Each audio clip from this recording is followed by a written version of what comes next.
सुख पाने के लिए, जैसे रोटी खाओ भूख मिटाने के लिए, जैसे रोटी खाओ भूख मिटाने के लिए, प्रभु का पाठ करो सारे सुख पाने के लिए, प्रभु का पाठ करो सारे सुख पाने के लिए, प्रभु का पाठ करो सारे सुख पाने के लिए, प्रभु का पाठ करो सारे सुख पाने के लिए।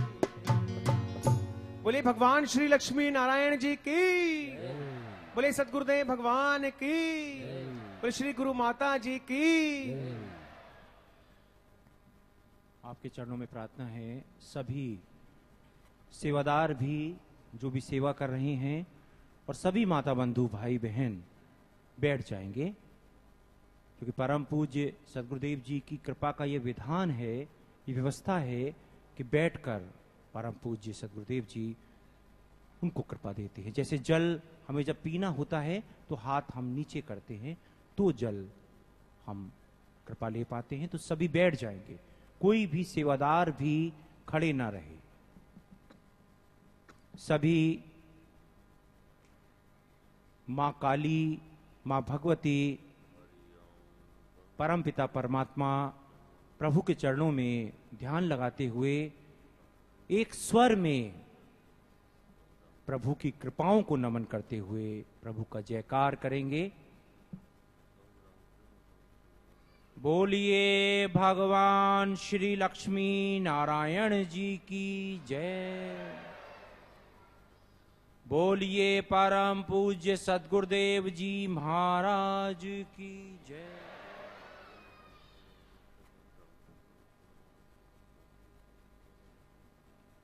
परम पूज्य सद्गुरुदेव जी महाराज, परम पूज्य गुरुमा जी के चरणों में कोटि कोटि वंदन, कोटि कोटि नमन। आप जो सौभाग्यशाली भाई बहन कहां कहां से आए हैं, देश की सीमाओं से तो आए हैं, देश के विभिन्न स्थानों से, पंजाब से, हरियाणा से, दिल्ली से, पटना से, बिहार से, मध्य प्रदेश से, राजस्थान से, बंगाल से, दूर दूर से, बाहर से भी, दुबई से भी, अमेरिका से, ऑस्ट्रेलिया, कनाडा, यूरोप, कहां कहां से। और जैसे कि अभी एक महापुरुष ने अभी एक बात कर रहे थे मुझसे, जो श्री श्री रविशंकर जी के बहुत निकट के संपर्क में रहे हैं, तो उन्होंने कहा कि परम पूज्य सद्गुरुदेव जी महाराज जिस तरह से अमूल्य हीरे, कृपा के हीरे प्रदान कर रहे हैं, उनको लेने के लिए, लूटने के लिए तो पूरा बंगाल यहां आना चाहिए था। मैंने कहा जो सौभाग्यशाली होते हैं वही आते हैं, हर एक को हीरे नहीं मिलते। जिनको सौभाग्य की कृपा मिलती है उन्हें ये कृपा के हीरे मिलते हैं। आप सबको नमन, आप सबके सौभाग्य को नमन, क्योंकि जिन पर प्रभु की कृपा होती है उनके दुखों का निवारण प्रभु समागम में बुलाकर करते हैं, सहजता से, आसानी से। ऐसा नहीं है कि आप मन में सोचें कि आपको समागम में जाना है, आप समागम में सहजता से चले जाएंगे, ये संभव नहीं है। जैसे कि आप यहां कोलकाता में हैं, बंगाल में हैं, मां भगवती जिनको यहां बुलाती है वही यहां आ पाते हैं, मां के दर्शन कर पाते हैं। उसी तरह से प्रभु कृपा दुख निवारण समागम में जिन्हें प्रभु बुलाते हैं वही आ पाते हैं, बाकी नहीं आ पाते। इतना आसान नहीं है, इतनी सस्ती नहीं है ये प्रभु की महाकृपा। और आपने जिस तरह से यहां बंगाल में हैं, बंगाल का माना जाता है कि एक समय था कि एक जादू का प्रारूप था, इसका बड़ा विख्यात था, विश्व विख्यात। लेकिन ये परमात्मा का कितना बड़ा जादू है कि हम इतनी आसानी से अपने कष्टों से मुक्त हो सकते हैं। कितना बड़ा जादू है। और ये भी इस युग की महाकृपा है। ये महाकृपा किसी और युग में हमको अभी पढ़ने में नहीं आई। हुई है, निश्चित रूप से हुई है, लेकिन अभी हमें पढ़ने में नहीं आई।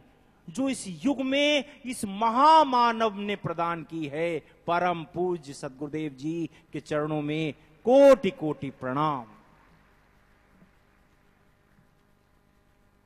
सर्वप्रथम मैं देख रहा हूं आपकी भावना के पुष्प आप पता नहीं कब से सजो के रखे हुए हैं। कहां कहां से आप आए हैं। भावना के पुष्प। आज ये सौभाग्य मिला है कि परम पूज्य सद्गुरुदेव जी के साक्षात दर्शन आप कर पा रहे हैं। अपनी भावनाओं के पुष्प तालियों के महास्वर में अर्पित कीजिए।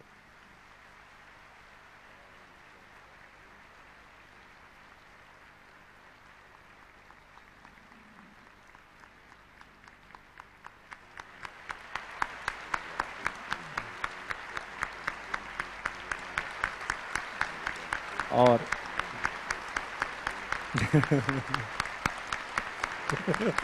मुझे मालूम है जब तक आपको संकेत नहीं करेंगे आप बजाते रहेंगे, बजाते रहेंगे।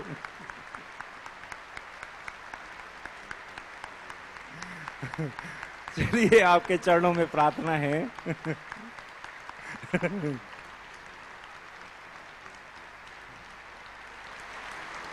आपका ये अनूठा प्रेम अद्भुत है। जिस तरह से बंगाल अद्भुत है, आपका प्रेम भी अद्भुत है।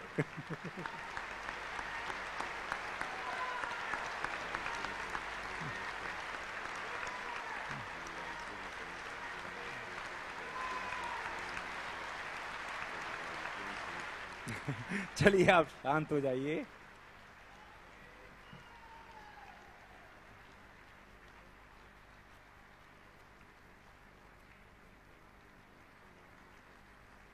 अब मैं जो महापुरुष यहां बहुत बड़ी संख्या में आए हैं, कुछ के नाम आए हैं जो यहां बैठे हुए हैं, जो यहां प्रकट नहीं होना चाहते, और कुछ अपने नाम भी नहीं देना चाहते। ऐसे ऐसे विशिष्ट महापुरुष यहां बैठे हैं। सर्वप्रथम, क्योंकि यहां सरकार का एक प्रारूप है, सीपीएम की सरकार है, सर्वप्रथम मेरी प्रार्थना है मार्क्सवादी कम्युनिस्ट पार्टी के एग्जीक्यूटिव कमेटी के मेंबर परमादरणीय डॉक्टर प्रवीर बनर्जी जी, परम पूज्य सद्गुरुदेव जी को माल्यार्पण करेंगे इस पावन पंगाल की पावन भूमि की ओर से। आइए, कोई बात नहीं, आ जाइए। मुझे मालूम है कि बहुत से महापुरुष यहां प्रकट नहीं होना चाहते।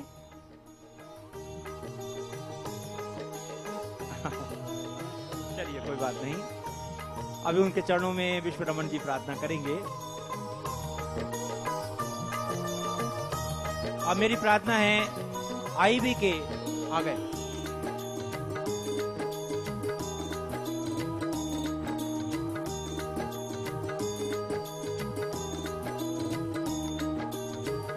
आईबी के आईजी साहब परमादरणीय श्री गंगेश्वर सिंह जी के चरणों में प्रार्थना है, आप पधारें। और पूज्य बहन जी भी आ जाएंगी, श्रीमती सुनायक सिंह जी परम पूज्य गुरुमा जी को माल्यार्पण करेंगे। आप संगीत के साथ तालियां मिलाइए। देखिए कैसा संगीत के साथ, हाँ, ये लगातार बजाइए।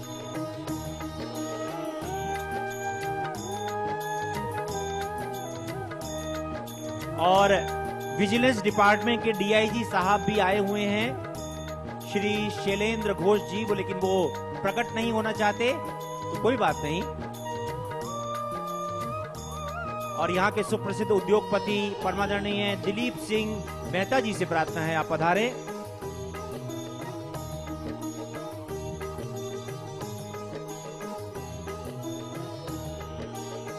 सुप्रसिद्ध उद्योगपति परमादरणीय सुनील कंकारिया जी पधारे। विश्वरूपा ग्रुप के चेयरमैन साहब परमादरणीय गिरधारी लाल जी पधारे। विनोद डालमिया जी पधारे।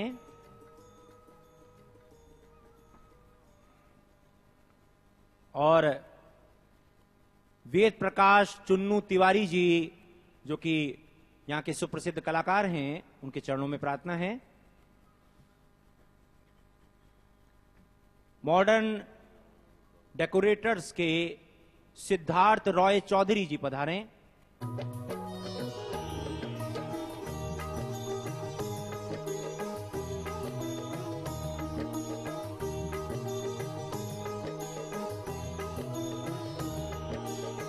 अनीश व्यास जी पधारें जो कि सुप्रसिद्ध कलाकार भी हैं।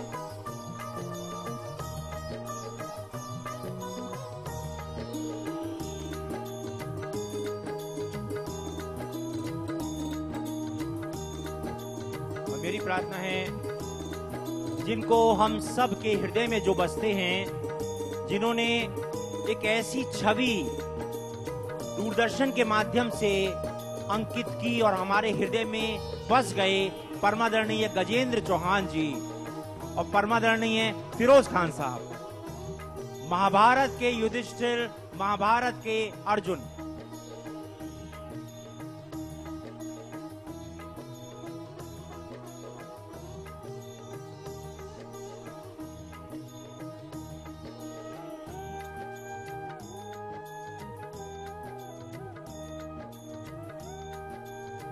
प्रार्थना है बहन मीरा चौधरी जी, श्रीमती संगीता मेहता जी, श्रीमती शारदा झुंझुनवाला जी, श्रीमती सुषमा जी परम पूज्य गुरुमा को माल्यार्पण करेंगे।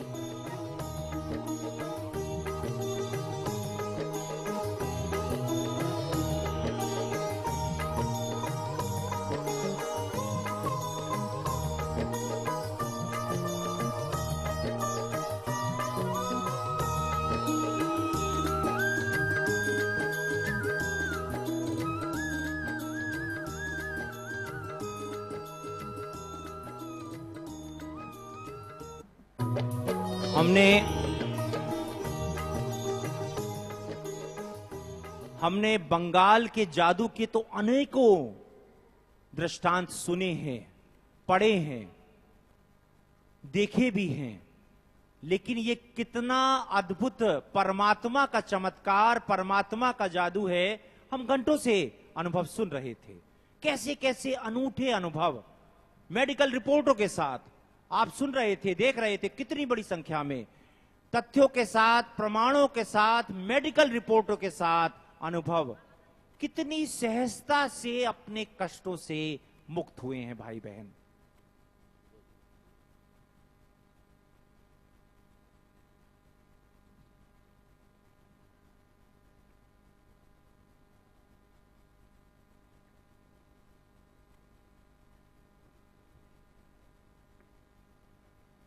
बाकी जिनके नाम ना पुकारे जाएं वो कृपा करके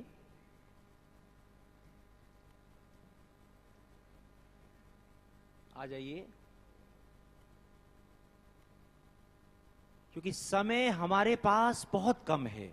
परम पूज्य सदगुरुदेव जी साक्षात रूप से कल तक ही हैं यहां पर, लेकिन हमें कृपा लेनी है अनंत,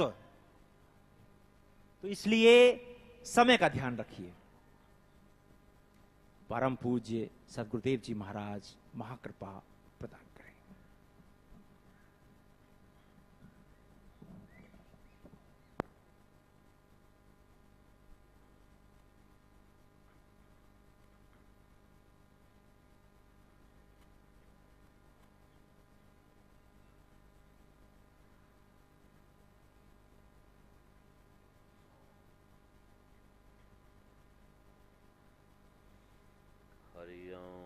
गंग रांग रिंग हंग संग एंग नमः शिवाय, गंग रांग रिंग हंग संग एंग नमः शिवाय, गंग रांग रिंग हंग संग एंग नमः शिवाय।